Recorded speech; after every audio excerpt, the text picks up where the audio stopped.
Paano mo matutulungan yung ibang tao kung hindi mo matulungan yung sarili mo?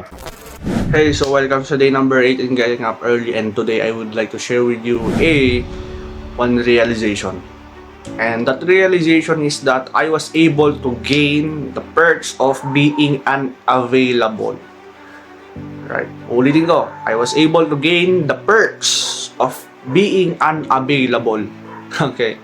So yung perks ng being unavailable is nagkaroon ako ng space, personal space to think of the opportunities around me. Bakit mahalaga itong space na to is normally, no, ang nangyayari kung may mga task na gawin, ang ginagawa mo lang or ang ginagawa natin is do this, let's do that, let's do everything. Okay? Nangyayari, ginagawa na natin lahat, no? Without thinking. Like, I think this thing can help me achieve this one. Hindi natin alam kung ano yung one thing na dapat nating i-priority na pagtuon natin ng pansin, no? Nangyayari yun kasi wala tayong space to think. And again, yung perks of being unavailable.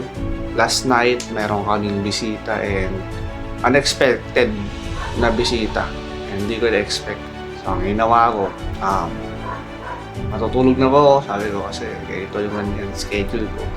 Pilit pa rin nilang gustong bumisita.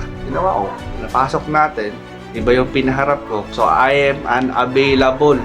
Hindi mo pwedeng istorbo eh. Oras ko yun eh. Para magpahinga na. During nung pahinga na ako, nag-iisip ako like, okay, ito pala yung perks na na-unlock ko. Yung tipong hindi ka na lang basta-basta o sa lahat ng gusto ng ibang tao. So, to make things simple, no, hindi mo na please lahat ng tao.